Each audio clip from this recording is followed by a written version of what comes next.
dos Apóstolos, capítulo 27.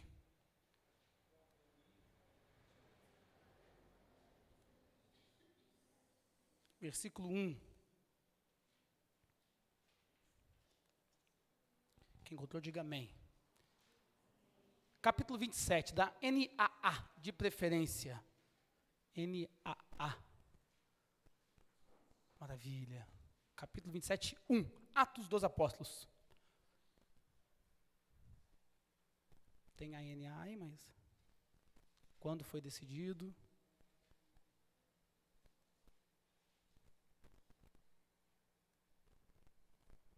Bendito seja Deus. Vamos ler no telão, tá joia? E como se determinou que havíamos de navegar para a Itália, entregaram Paulo e alguns outros presos a um centurião por nome Júlio, da corte Augusta. Fecha os seus olhos. Pai, obrigado nessa noite pela Tua palavra. A Tua palavra é a verdade, a Tua palavra é a luz. Que ela venha, Pai, produzir o resultado em nome de Jesus. Você pode aplaudir ao Senhor? Você pode exaltar Jesus? São 2 capítulos de mensagem, você aguenta? Ih, tá ruim. São 2 capítulos de mensagem, você aguenta? Se for boa, né? Não pode ser espada, né? Comprida e chata, né? Ninguém aguenta. Querido, aqui está o texto. Paulo tem uma missão. Ele vai sair de Jerusalém e ele vai em direção a Roma, na Itália. 2 capítulos para que a missão se conclua. 2 capítulos, um longo trajeto. Eu vou contar para você o que aconteceu e depois nós vamos colocando passo a passo a exposição do texto. Paulo precisa se apresentar diante do imperador César. Ele precisa fazer a sua defesa, porque ele está sendo julgado, acusado de coisas que ele não fez. Então, César, como Paulo era cidadão romano, teria competência para julgá-lo. O meio de transporte que eles tinham, o Carlinhos, irmão Gênesis e companhia, não existiam na época. Então não tinha Uber, não tinha táxi, não tinha avião. Tinha o meio de transporte chamado navio, barco, embarcações. Paulo entra no navio, ele vai em direção a Roma.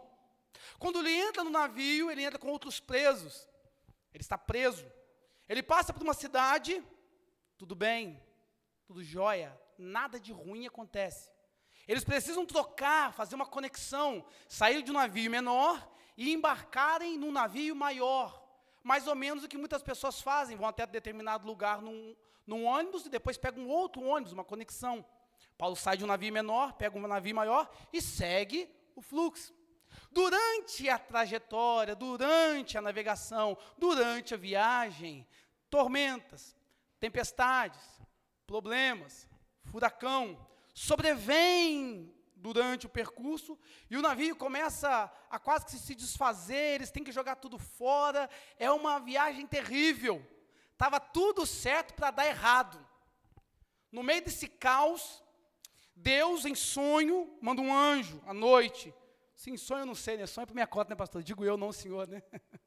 Um anjo vem, visita Paulo, e dá uma revelação a Paulo, dizendo que ninguém se perderia, que ninguém morreria. Paulo, no meio do navio, no meio do caos, no meio do tumulto, no meio daquele pandemônio, Paulo dá a palavra de que nenhuma pessoa morreria, porque Deus havia revelado para ele por meio de um anjo. Paulo então prega para aquelas pessoas, e Paulo fala que Deus havia entregado aquelas pessoas para que Paulo pudesse ganhá-las. A viagem segue, o barco se desintegra, se dissolve. Eles têm que nadar até a praia, alguns não sabem nadar, têm que se agarrar aos destroços do navio, e eles chegam a uma praia, no meio do caminho, na metade do percurso, chamada uma ilha, Ilha de Malta, repita comigo, Ilha de Malta. Estava ruim no barco, estava todo mundo indo quase que se afogando. Na ilha que eles estão ali, esquentando uma fogueira. Paulo tem a ideia, tem um desejo de jogar mais lenha na fogueira. E ele pega um feixe de lenha, de gravetos, né? A minha Bíblia vai dizer gravetos, e ele joga no fogo. E diz a Bíblia que do meio daquele graveto, uma víbora, uma cobra se enrola Algumas traduções dizem que ela pica Paulo. Outras traduções vão dizer que ela se enrola. Fato é que a cobra apareceu e se enroscou na mão de Paulo, e as pessoas que estavam ali estavam dizendo, esse cara vai morrer agora já era. Passa-se um tempo, ele não morre. Deus usa a vida daquele homem, ele vai até a casa de um homem muito importante da ilha, um homem chamado Públio, como se fosse uma pessoa proeminente, como se fosse um líder, uma pessoa muito influente da ilha. Paulo vai até a casa desse homem. O pai desse homem está com febre, com disenteria, com diarreia. Paulo é usado para curar esse homem, e ali nasce uma igreja. Lá na carta de Tito você vai ver que nasceu uma igreja na ilha de Malta. Paulo então vai lá e nasce uma igreja com aquele episódio, e depois passa-se um outro navio e Paulo segue viagem e chega a Roma. Entendeu a história? Deu para entender a história? Então vou levantar, vou dar a bênção apostólica. Então coloca de pé em nome de Jesus. Coloca de pé em nome de Jesus, vou dar a bênção apostólica. Está pregado, né? Coloca-se de pé, é verdade. Está pregado. Levante as mãos aos céus, coloque-se de pé, por gentileza. Senhor, que a tua palavra, Pai, que é luz, a tua palavra que é vida, que ela venha produzir na minha mente, na mente dos teus filhos, mudanças que venham nos trazer, Pai, mudanças tremendas em nossa maneira de pensar, agir, e que a nossa fé seja nessa noite fortalecida pela tua palavra. É o que nós queremos, é o que nós precisamos no nome de Jesus. Agora você dá aquela palma bem bonita para eu engatar uma primeira aqui, uma segunda e uma terceira. Bendito seja Deus. Tome seu assento, querido. Tome seu assento. Te peguei, né? Não vou dar a bênção apostólica, não. Essa navegação, ela resume o que é a nossa vida. A nossa vida, na verdade, é uma grande navegação. No meio do oceano não existem caminhos prontos. No meio de um mar não existem rotas traçadas, visíveis. As pessoas, os marinheiros, quem se aventura a fazer navegações, ele que tem que ter alguns instrumentos, mas você não consegue visualizar no mar um pavimento, uma linha tracejada. Essa é a nossa vida. A vida de um homem se assemelha a uma navegação. E tem muita gente aqui andando, navegando, sem rumo, navegando sem destino, navegando sem propósito, sem saber para onde vai, sem saber o que Deus quer, sem saber o que Deus quer fazer na vida dele, e sem entender o que Deus já está fazendo na vida dele, na casa dele e na família dessa pessoa. A navegação no mar da vida é uma realidade de todo crente. Paulo embarca nessa jornada, e ele vai deixar-nos algumas lições. Ele entra num barco, e nesse primeiro momento, esse barco dá tudo certo. Fala comigo, tudo certo. Nesse barco, tudo dá certo. Eles chegam até um porto, a viagem vai de tranquila. Nenhum percalço, nenhum problema que a Bíblia nos menciona. A navegação está tão tranquila, está tão boa, que aquele que estava na responsabilidade de guardá-lo preso, permite que Paulo visite alguns amigos naquele porto. Paulo é um preso solto. Paulo vai lá, visita os amigos. Paulo visita amigos que ele deixou na última estada, naquele porto, naquela cidade. E aqui eu já tenho a primeira palavra para o teu coração. Faça amigos. Deixe portas abertas. Nós nunca saímos de portas fechadas. A gente não pede demissão, amaldiçoando o patrão, amaldiçoando o colega, amaldiçoando pessoas, amaldiçoando o RH, dizendo, agora Deus vai pesar a mão nessa empresa, eu saí dela, agora ela vai quebrar. Isso não é postura de crente. Nós precisamos sair dos lugares os quais Deus permite e nos impulsiona e nos direciona com as portas abertas. Mais um conselho, faça amigos. Lá no curso, como que é, sargento? Mas você vai me dar essa missão desse tamanho? Faça amigos. Precisamos fazer amigos. Relacionamento. Tem gente que não consegue fazer amigos em lugar nenhum. Ele briga na igreja, ele briga na escola, ele briga no trabalho, ele briga com os vizinhos.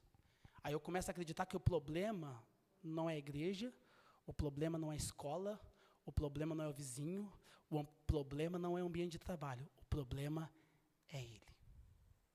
Todo mundo mundo tem um vizinho ruim e um amigo ruim. Se você não tem um amigo ruim e um amigo ruim e um vizinho ruim, é você.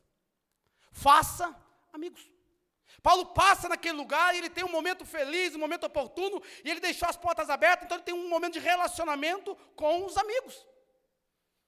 Chega o momento dele continuar a caminhada, continuar a navegação, e então ele entra num novo barco, num novo navio, repita comigo, novo navio. Aquele navio é deixado para trás. Existem coisas que nós precisamos deixar para trás. Existem coisas que nós precisamos deixar no passado. Existem páginas que precisam ser viradas. Existem navios que, por mais confortáveis que sejam, por mais seguros que estejam, eles precisam ser deixados para que Deus continue conosco o projeto e o propósito que Ele possui. O nosso destino não é parar num porto e ficar atracado numa marina, e ficar atracado num porto, ancorado num lugar tranquilo, num lugar seguro. Os barcos, os navios não foram feitos para viverem atracados, eles foram feitos para navegarem, meu irmão. Você pode estar nesse momento seguro, está bem de saúde, glória a Deus por isso. A conta está bancária, tua conta bancária está pelo menos azul, não está vermelho, não está aquela coisa, mas também não está aquela desgraça toda. De repente seu casamento não está aquele céu, mas também não está o fel. De repente você está no momento de segurança, no momento onde as coisas, o mar não está agitado, está tranquilo, mas Deus te chamou para navegar e atingir o teu destino. O porto pode ser seguro. Ficar sem fazer nada pode ser seguro. Ficar sem estar na posição e caminhar em direção àquilo que Deus quer pode ser seguro, tranquilo, mas não é esse o propósito de Deus para a sua vida. Eles pegam o navio e continuam a jornada. Aquele navio que trouxe Paulo até aquele porto fica para trás. O que você sabe, o que você aprendeu de Cristo, as mensagens que você ouviu, as orações que você fez, as dores que você passou, te trouxeram exatamente até onde você está. Tudo que eu sei me trouxe até aqui, onde eu estou. Tudo que você sabe te levou até onde você está. E é esse novo navio, é esse novo momento, é essa nova fase que vai te levar para o próximo nível, que Deus quer que você ainda não chegou. Então o próximo navio é necessário para que você rompa com o seu destino, para que você rompa no projeto que Deus tem, para que você avance de nível, avance de fase e tenha a experiência necessária para você conseguir ser aquilo que Deus desejou que você fosse. Você precisa largar o antigo navio e embarcar no novo navio. Paulo então entra nesse novo navio, juntamente com ele diversos presos. E no primeiro momento, aquele navio menor, ele ia devagar, né? E esse navio maior, ele consegue acelerar um pouco mais, ele consegue, né? Vamos dizer, aquele navio era um carrinho 1.0. Esse navio era 2.0, tá bom?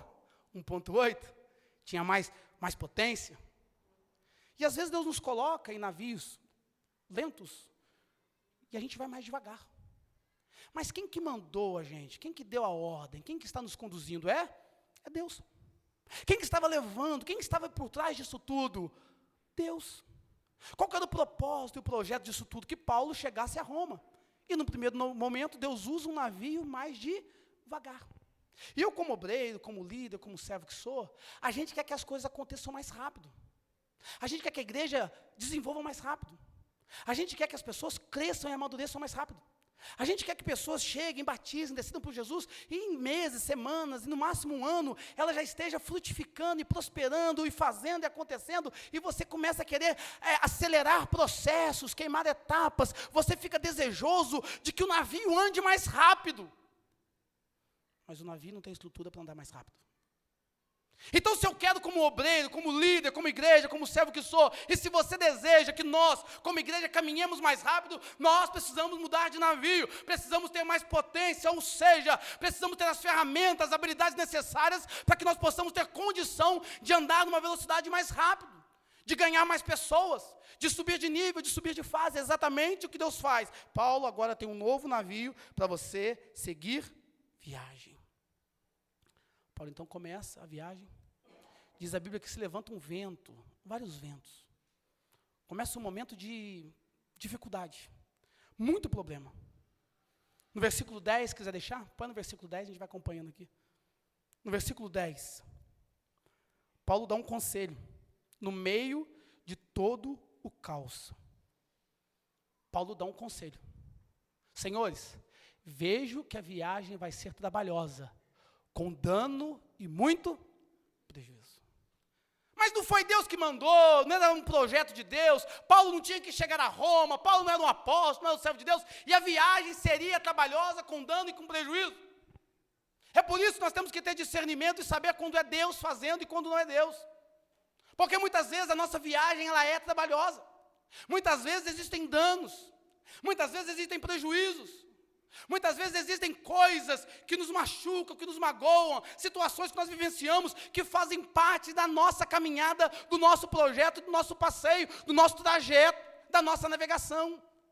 Mas o que importa não é como nós estamos nesse momento. O que importa não é se você está na luta ou não. O que importa é se você está na direção certa. Eu quero que você tenha discernimento de Deus, visão de Deus, sabedoria de Deus, para que você caminhe na direção certa. Passar prova na direção errada, você está perdendo seu tempo. Mas passar prova, passar luta e muitas vezes passar até raiva, caminhando na direção correta, faz parte do processo e do trabalhar de Deus.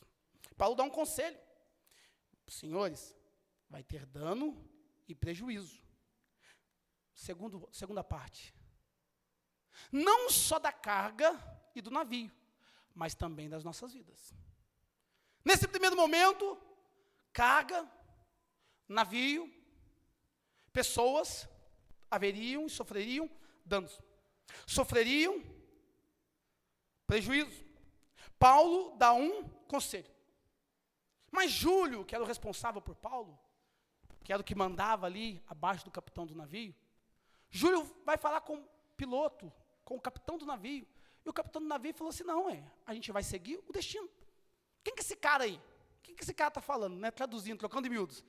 Esse rapaz não sabe nada de navegação. Onde que esse cara fez curso? O que ele entende de mar? Ele não podia nem falar que era, se fosse Pedro, não ia falar, eu pelo menos sou pescador, estou acostumado com o mar, mas Paulo não era da área. Paulo não era pescador, não era marinheiro, ele não entendia de navegação.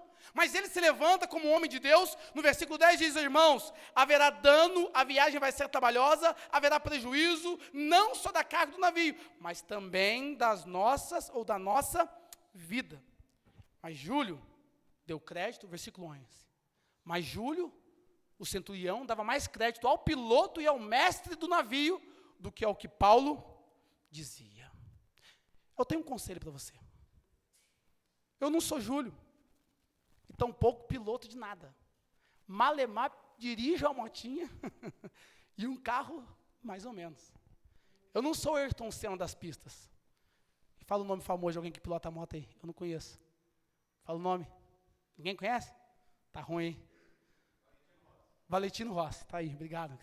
Eu não sou o Valentino Rossi. E também não sou o Ayrton Senna, nem o Nelson Piquet, os novos agora nem sei que eu não acompanho mais. Mas eu gostaria de te dar um conselho.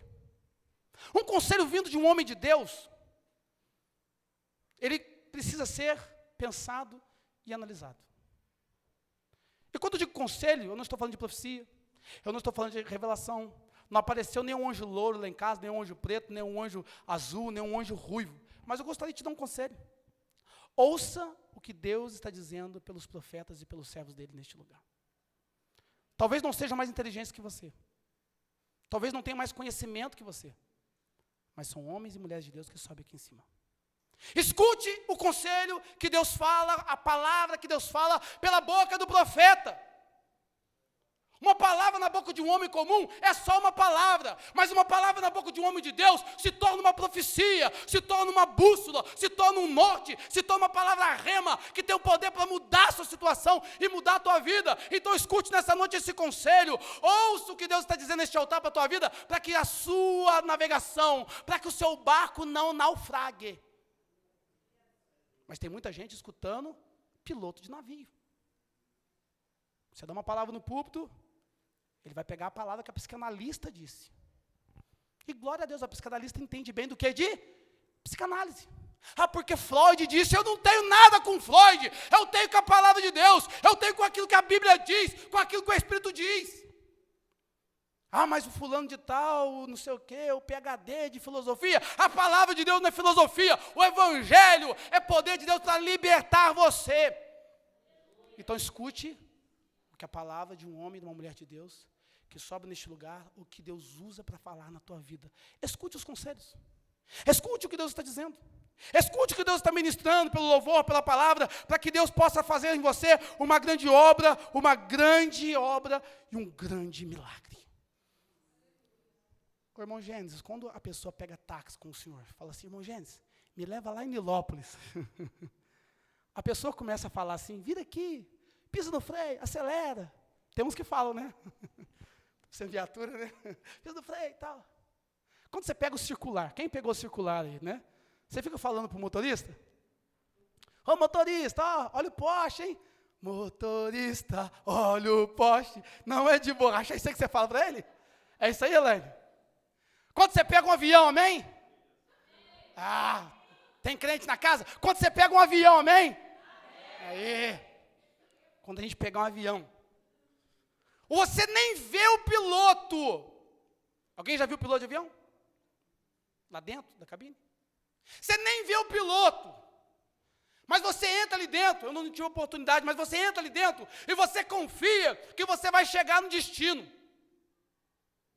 E tem crente confiando mais em piloto de avião, em piloto de Uber, em motorista de táxi, do que aquilo que a palavra de Deus está dizendo. Meu irmão, a palavra de Deus, ela é a nossa bússola, ela é aquilo que nós obedecemos, ela estabelece os princípios, ela estabelece as linhas pelas quais nós teremos a nossa vitória. Eu acho que essa é uma boa palavra, você poderia glorificar o Senhor, você poderia exaltar o Senhor.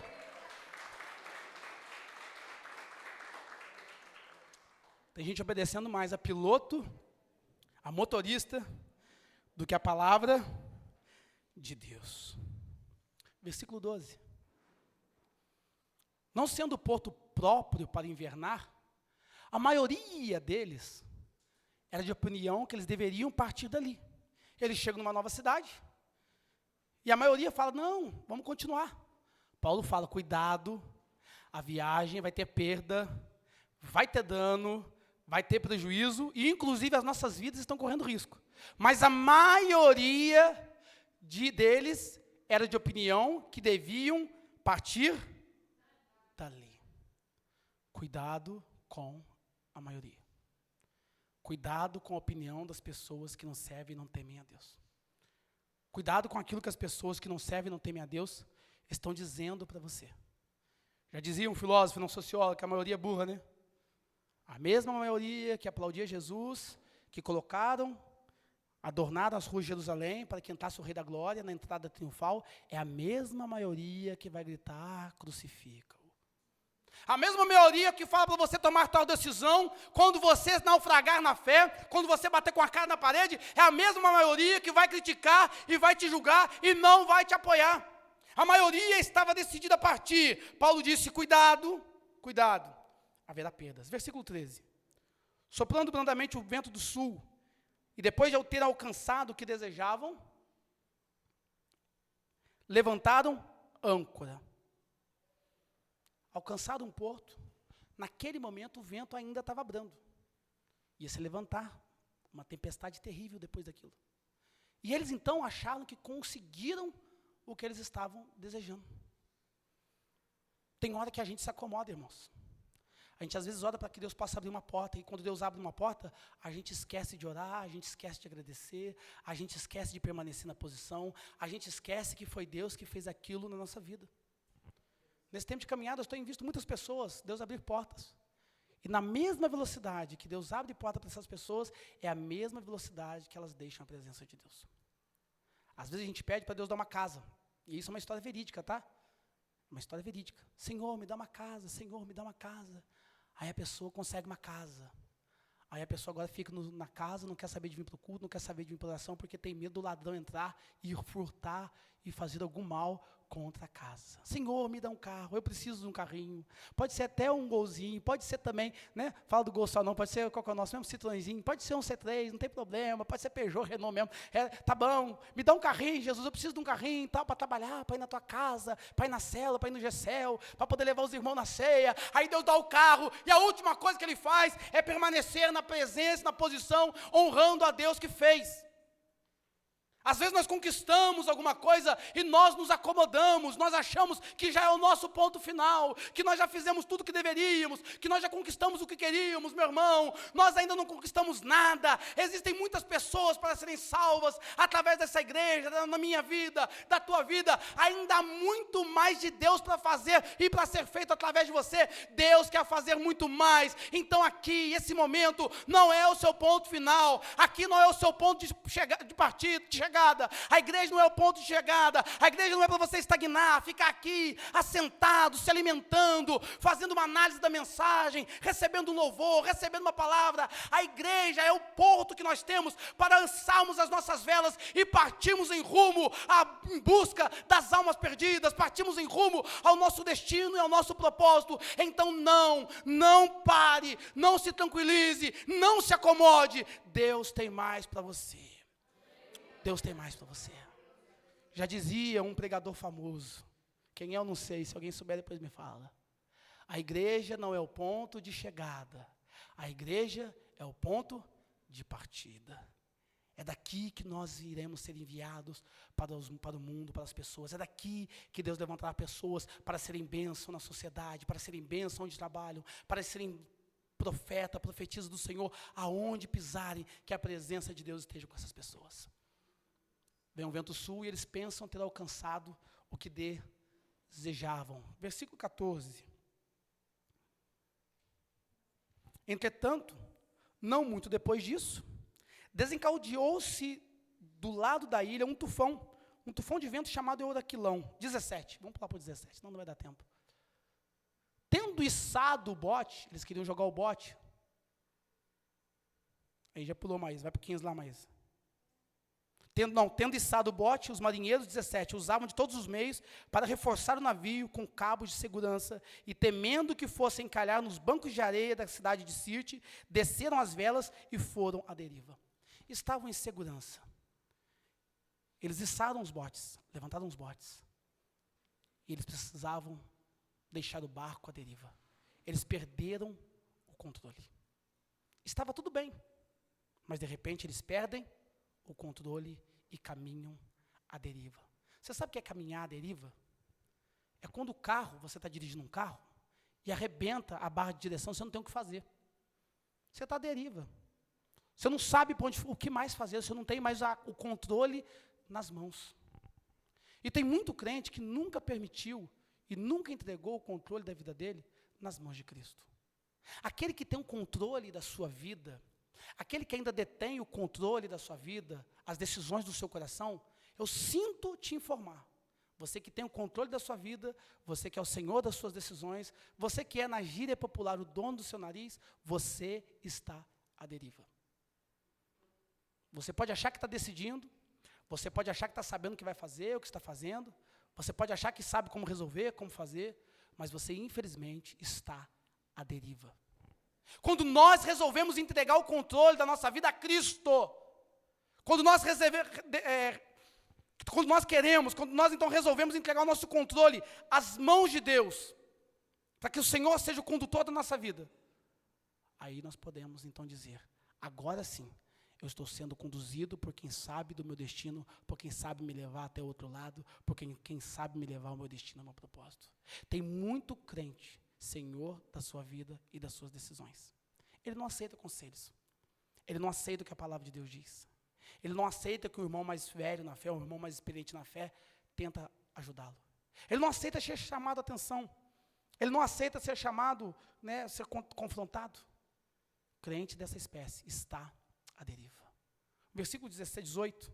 Açoitados severamente pela tormenta, no dia seguinte, começaram a jogar a carga ao mar. Então começa aqui a derrocada, a ruína daquela embarcação.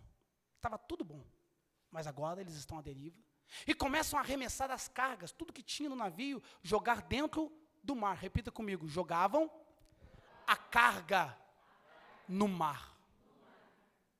Literalmente jogavam a carga no mar. Tem muito crente jogando a carga na sociedade, jogando a carga no esposo, jogando a carga na esposa, e nós muitas vezes como pais, nós jogamos a carga nos filhos, e nós muitas vezes como líderes jogamos a carga sobre as ovelhas, e nós muitas vezes na função de ovelha, jogamos a carga sobre o líder, o pastor, o presbítero, quem quer que seja que esteja fazendo às vezes. Nós somos especialistas em jogar carga fora, e muitas vezes jogar carga sobre as outras pessoas, ao passo que Jesus está dizendo, vinde a mim, e lança sobre mim a sua ansiedade, lança sobre mim aquilo que você tem de pesado, porque o meu jugo é suave e o meu fardo é leve. Deus quer aliviar a sua carga. Deus quer receber de você tudo aquilo que está afrontando a sua vida. Deus quer receber de você tudo aquilo que está trazendo peso, que está dificultando a sua caminhada. Deus quer ouvir da tua boca, meu querido pai. Deus quer ouvir da tua boca, minha querida mãe, aquilo que tem fustigado, aquilo que tem dilacerado, aquilo que tem traumatizado, trazido prejuízo para a tua alma, para o teu coração. Lança hoje, minha irmã, lança hoje, meu irmão, diante da cruz de Cristo, diante de Jesus, toda a carga que está impedindo o teu navio de continuar na caminhada, de continuar na navegação. Você não vai jogar carga fora, você não vai jogar carga sobre as outras pessoas, você não vai destilar todo o seu ódio nas pessoas, todo o seu rancor, todas as suas experiências negativas. Nós não vamos vomitar na mesa da nossa casa aquilo de ruim que recebemos na rua, mas nós vamos lançar sobre Cristo tudo que nos atormenta, porque Ele é especialista em levar cargas, em aliviar a nossa bagagem. Lançavam a carga no mar. Mas o problema não era a carga.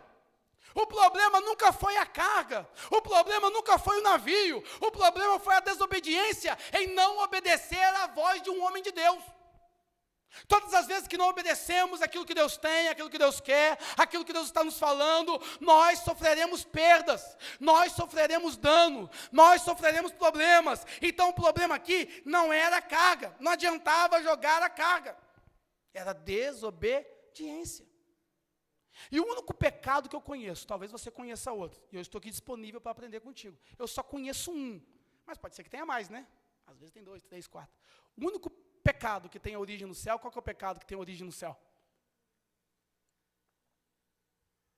Qual que é, gente? Chuta aí, pastor, me ajuda, pelo amor de Deus, não deixa eu sozinho nessa não.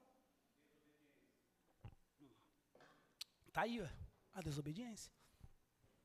É o único pecado que se origina nos céus e dá ensejo à rebelião.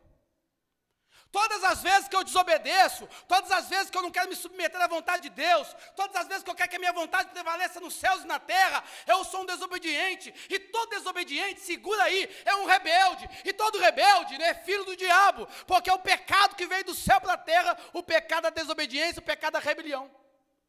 Aí eu te pergunto, você é um filho de Deus ou um filho do diabo? Todo desobediente, todo rebelde, ele não tem parte com Cristo. A Bíblia fala toda hora sobre obediência. Viu, queridos adolescentes? Toda hora. Honra o teu pai, obedeça, respeite, honre, muito mais do que obedecer aos seus pais, para que os seus dias se prolonguem, para você viver mais sobre a terra. Obedecer é melhor do que sacrificar. A obediência precisa ser vivida à risca por nós. O problema é que nós estamos vivenciando um momento onde nós relativizamos aquilo que é um princípio, um postulado, que não tem como se relativizar. A nossa fé não pode ser relativizada, e nós não podemos pegar e fazermos a Bíblia, os princípios bíblicos, se encaixarem naquilo que nós achamos correto. Nós precisamos que a Bíblia, que os princípios bíblicos, eles façam a nossa mente se amoldar à palavra, e não o contrário. Não podemos relativizar os princípios, não podemos desobedecer o que a palavra diz para obedecermos. Eu estou vendo pessoas fazendo tudo de errado. O Senhor fala, santifica, pecado. O Senhor fala, seja fiel à esposa, infiel. O Senhor fala, obedeça às autoridades, eu não obedeço às autoridades. O Senhor fala, honra pai e mãe, eu desonro pai e mãe. O Senhor fala, aproveita a vida com a mulher da tua mocidade, ele não aproveita com a mulher da mocidade, ele quer todas as mulheres da mocidade. Princípios precisam ser respeitados, precisam ser vividos. A obediência é o que gera bênção, é a obediência que abre portas, é a obediência que nos faz usufruirmos, nós chegarmos à presença de Deus, a obediência. Mas nós temos vivido um momento de uma geração, infelizmente, de crentes rebeldes. Segura aí, só para os casados. Quem que é casado aí? Só para os casados. Segura aí, segura, não é casado não? Vou fazer o seu casamento. Só para os casados. O pastor vem, cansei de ver, isso não acontece aqui não, tá? Lá em Belo Horizonte que tinha muito, né amor? Lá em Belo Horizonte, né? Lá tinha muito. Aqui, graças a Deus, aqui não tem isso não. Lá em Belo Horizonte tem muito. O pastor vinha, um tapete vermelho na igreja. O pastor orava as alianças e tal, consagrava os parentes, até que a morte nos separe. Toda aquela liturgia, né? Liturgia é a palavra, né? Aquela cerimônia, né? Todo mundo bem vestido. De vez em quando usa uma não sei porquê, é um negócio que eu queria entender. Né? Eu não sou mulher, eu não sei. Mas toda noiva dá uma pisada na bola, no decote. Toda vez. Toda noiva parece que... Eu não sei o que tem com o vestido de noiva, que toda noiva dá essa derrapada no decote. Toda noiva. Uma boa parte, né? Nem todas, né? Claro. Quase todas. Mas na igreja, tudo bonito, os padrinhos bonitos e tal. Presente. Aí você vai para as festas dos crentes. Cheio de bebida. Cheio de música mundana. A única coisa que não tem ali é uma adoração ao Senhor. Como é que Deus vai abençoar um casamento desse? Como é que Deus vai abençoar um lar desse? Como é que Deus vai começar bem uma coisa que já começou mal? Não tem como terminar bem uma situação dessa. As nossas festas, as nossas reuniões, precisam, segura aí, não desvia não, segura aí, as nossas festas, as nossas reuniões, precisam refletir aquilo que de fato somos. Se tem refletido outra coisa, você precisa aceitar Jesus e se converter novamente. Mas tem muito crente que casa diante do altar do Senhor, aliança linda, R$2.000, R$3.000 grossa, parece uma porca daquelas grandes, né? Aquela porcona, grandona, né?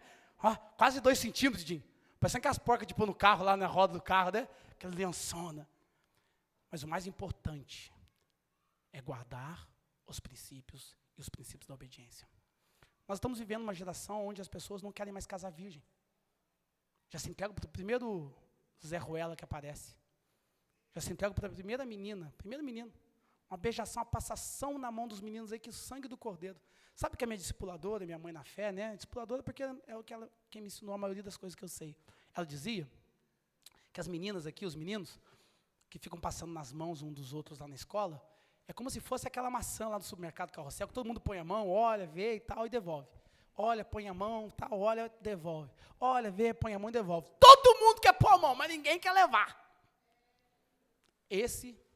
Infelizmente, é uma realidade de muitos adolescentes. Aqui não tem isso, graças a Deus. Aqui os nossos adolescentes todos são santos, parecem anjinhos do céu. Todos aqui refletem os céus na terra. Vamos dar uma palma para os adolescentes em nome de Jesus? Dá uma palma para os adolescentes.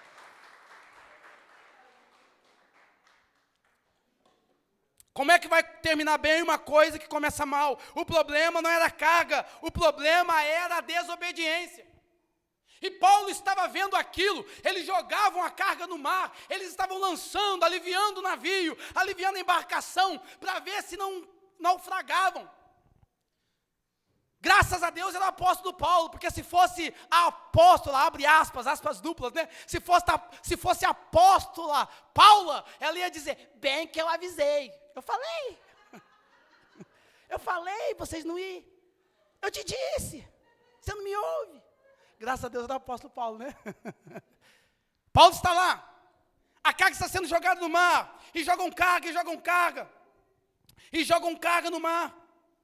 Paulo diz que no terceiro dia nós mesmos, versículo 19, e no terceiro dia nós mesmos, com as próprias mãos lançamos no mar a armação do navio. Eles estavam fazendo de tudo para que aquela embarcação não afundasse. Com as nossas próprias mãos, repita comigo, com as nossas, mas me anima aqui para eu engatar uma segunda, com as próprias mãos. Faz assim com a mãozinha para eu ver que você está vivo aí. Faz assim, ó. É isso. Com as próprias mãos. Existe o laço do passarinheiro, que o diabo arma. Existe a peste perniciosa. Existe a seta do inferno. O diabo, o chifrudo, ele existe. Não é com tridente, mas ele existe. As hostes espirituais da maldade existem. O inimigo, o diabo é real, isso existe. Não é conto de fada, não é para pôr medo em você. Mas existem coisas que nós cavamos com as nossas próprias mãos. Com as nossas próprias mãos. Deus diz para a gente não fazer, a gente quebra um princípio, e já vai dizer a sabedoria judaica, aquele rabino famoso vai dizer, se eu quebro um princípio, é muito aplicado em finança, né? É uma sabedoria judaica isso, aprenda aí, ó. Se eu quebro um princípio, esse princípio me quebra. É isso que diz a sabedoria judaica. Com as nossas próprias mãos, nós vamos cavando as nossas covas, nós vamos fazendo os nossos relacionamentos, nós vamos tomando as nossas decisões, e nós vamos cavando a nossa sepultura com as próprias mãos. Tem coisa que não gasta o diabo, meu irmão. Tem coisa que não gasta o Satanás. Tem coisa que a gente arruma com as nossas próprias mãos. A gente tem mania de fazer, de tomar decisão equivocada. Faz conta, cobra fiado, cartão de crédito. Quem é sabe, né? Divide, parcela, faz empréstimo, aquele rolo. Depois fica endividado e fala assim, ai, Fabiano, vamos orar, porque o diabo está se levantando. Todo dia vai na porta da minha casa me cobrar. Meu irmão, isso não é o diabo, são as suas próprias mãos. O problema é que nem tudo é espiritual e nem tudo se resolve com oração. Existem coisas que precisam de mudança de postura, de mudança de mente, de mudança de mentalidade. Cavaram a cisterna, jogaram tudo para fora do navio com as próprias mãos. Talvez você está achando que é o diabo que está destruindo o seu casamento, mas talvez é a sua própria mão que está destruindo o seu casamento todos os dias. Talvez você está achando que é a escola que está entortando o seu filho, e a sua educação, ou a sua falta de educação com eles, ou a sua falta de relacionamento, a falta de pulso com eles, que está impedindo eles de serem bênção, e com as suas próprias mãos, você está entortando a sua família. Estão jogando para fora a carga com as próprias mãos, mas não resolve. Depois lançado com as próprias mãos, a armação do navio. Versículo 20. E não aparecendo, havia já alguns dias, nem sol, nem estrelas, caindo sobre nós uma grande tempestade. Seguinte, dissipou-se afinal toda a esperança de salvamento. Parece aqui uma trama de filme de suspense, né? Não apareceu sol, não apareceu lua, não apareceu nada e tal. Aí você acha que vai ter um final feliz, né? Aí vem esse final melancólico. E então dissipou-se, afinal, toda a esperança de salvação ou de salvamento. Tem muito crente vivendo dias nublado. Repita comigo, dias nublado. Tem muito crente depressivo, queridos. Tem muito crente depressivo. Tem muito pastor depressivo. Tem muita mulher de pastor depressiva. Tem muita serva de Deus, cheia do Espírito, que são bênçãos de Deus, mas depressivas, vivendo dias nublados.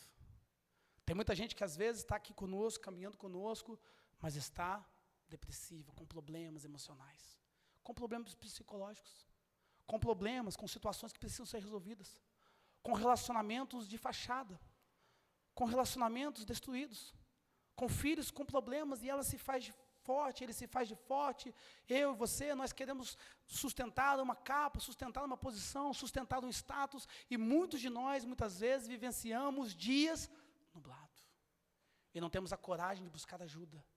Meu irmão, faça amigos, busque ajuda, busque pessoas que possam te ajudar em alguma situação que você está vivenciando, uma orientação, uma oração. Aí, nesse caso aqui, entraria um profissional da área, se você está tendo um problema específico em uma determinada área, que não é espiritual, aí sim, aqui, nesse ponto, aqui você procura a ajuda.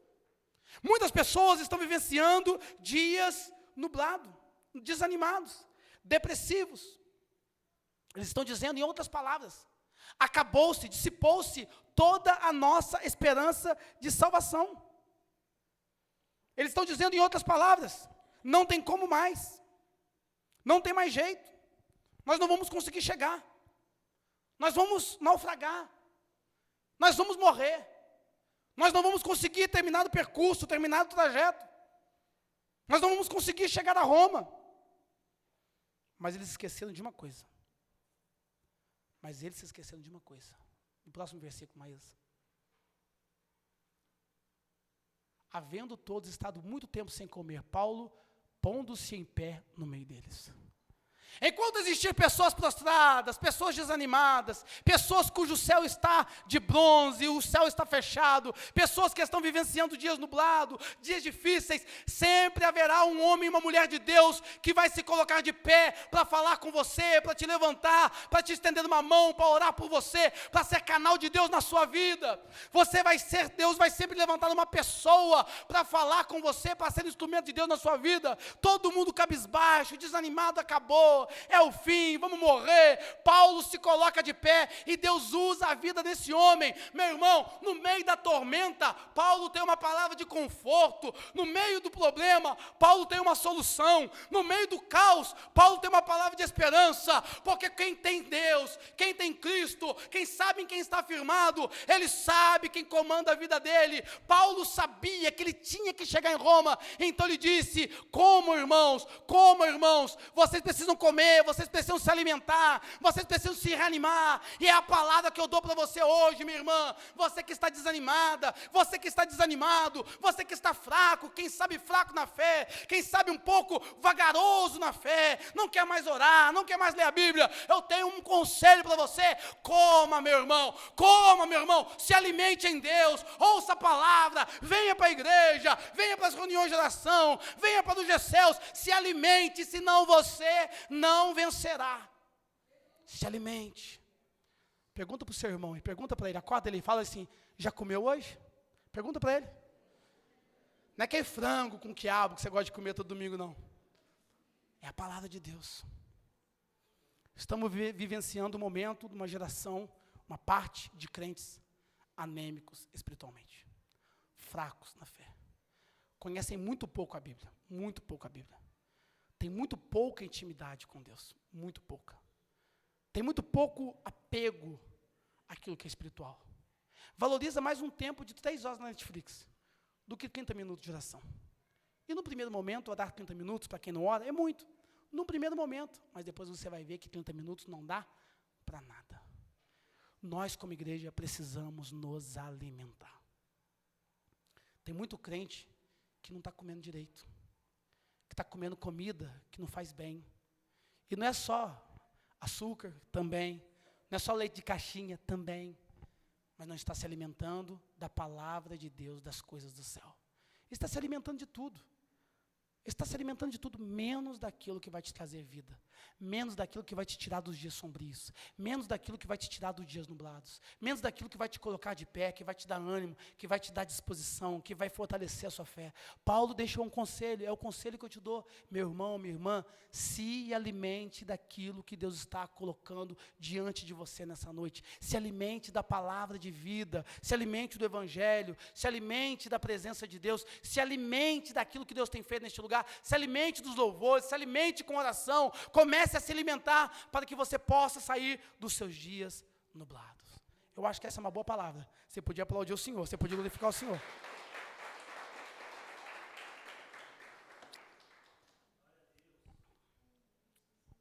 Eles começam então a jogar tudo fora. Paulo se coloca de pé e diz: se alimentem,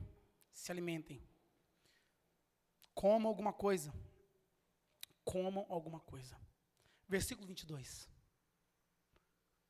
Mas agora aconselho que vocês tenham coragem, porque nenhuma vida se perderá, mas somente o navio. Lá no primeiro momento, Paulo falou: olha, todo mundo corre risco, a embarcação, a carga, e inclusive nós. Mas nesse momento, Deus dá esse discernimento a Paulo. Nenhuma alma se perderá, somente o navio. Eu quero liberar uma palavra sobre a sua vida. Deus não tem compromisso com navios, Deus tem compromisso com pessoas.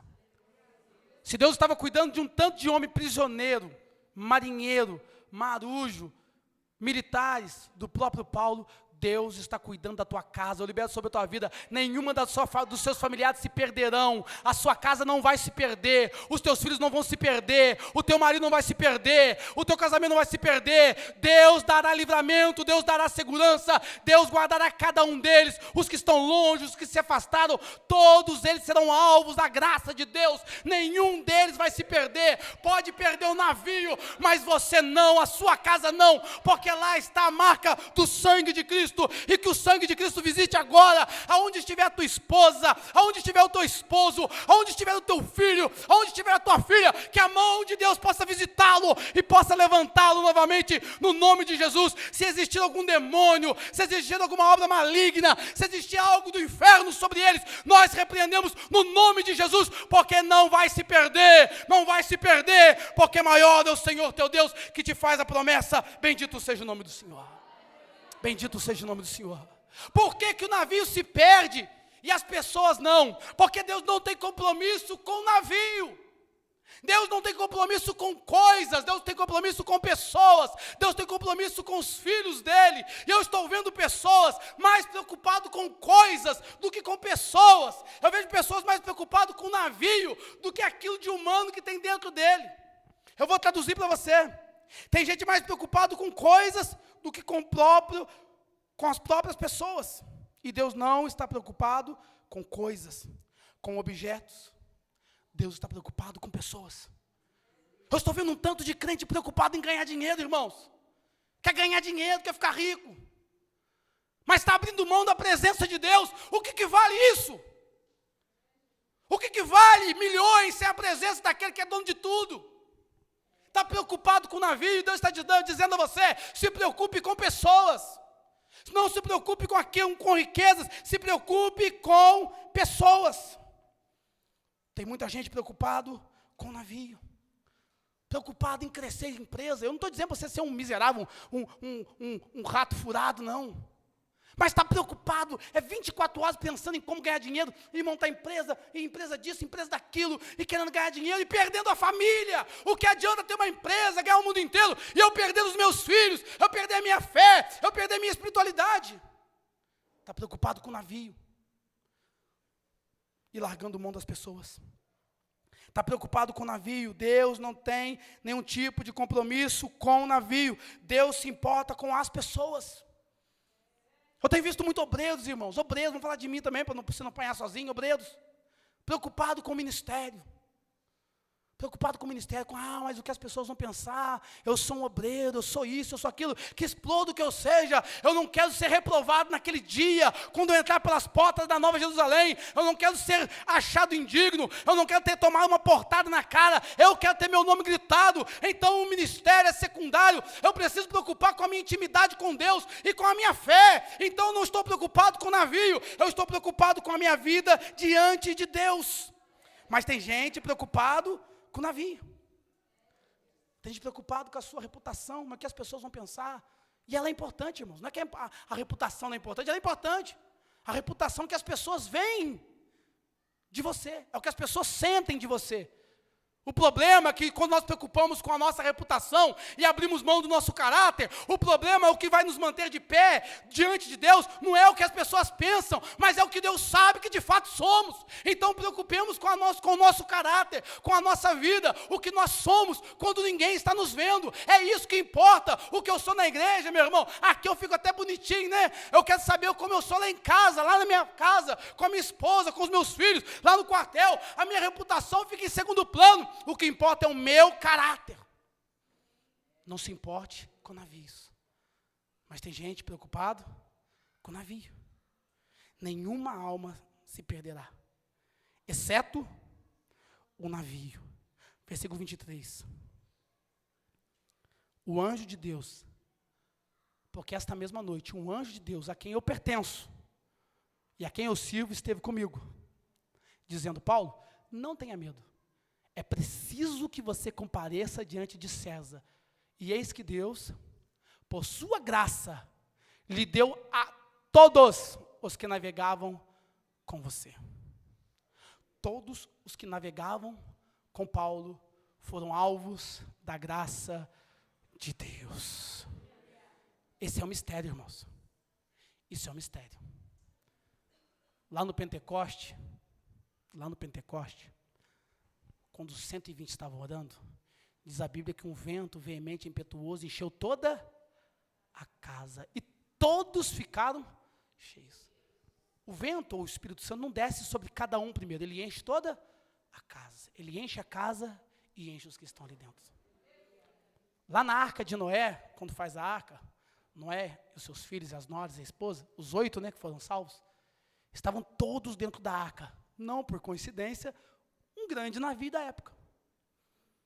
Estavam todos os 8, toda a humanidade dentro daquela arca, com todos os animais que existiam na época.